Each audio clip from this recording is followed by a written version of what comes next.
কংগ্রেস যে অত্যাচারিত অন্যান্য দল এবং সাথে সাথে ইন্ডিয়ান সেকুলার ফ্রন্টের কর্মীদেরকে অনুরোধ করব, আপনি সকাল সকাল চোখে চোখ রেখে নিজের ইচ্ছা শক্তিকে জাগ্রত করে নিজের বুথে গিয়ে সাংবিধানিক যে অধিকার গণতন্ত্র প্রতিষ্ঠা করার জন্য ইভিএম এর সামনে দাঁড়িয়ে যান।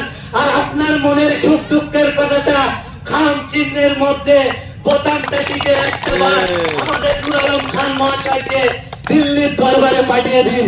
আপনি দেখবেন বিগত দিনের ভিবি চক্রবর্তীকে আমরা দাঁড় করাইনি, আমরা কবি সুমনকে দাঁড় করাইনি, আমরা সুগত বসুকে দাঁড় করাইনি। আমাদের যিনি প্রার্থী তিনি কালীঘাটের টালির তলা থেকে ঠিক হয়নি, আমাদের প্রার্থী নির্বাচিত হয়েছে আমাদের বাংলার অগণিত মানুষের কণ্ঠস্বর পীরজাদা আব্বাস সিদ্দিকীর আশীর্বাদে, নওশাদ সিদ্দিকী ভাই আশীর্বাদে। ও নওশাদ সিদ্দিকী হে ও রুকেগা নেই, আরে ঝুঁকেগা নেই।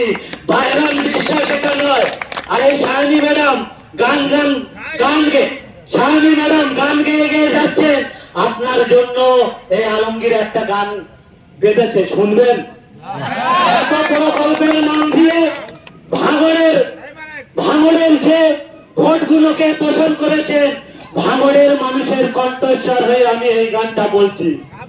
अरे तुम भी धोखेबाज हो, वादा करके भूल जाती हो, रोज रोज तुम जो सनम ऐसा करोगी, रोज रोज तुम जो सनम ऐसा करोगी, हम लोग इस बार ऐसे करेंगे।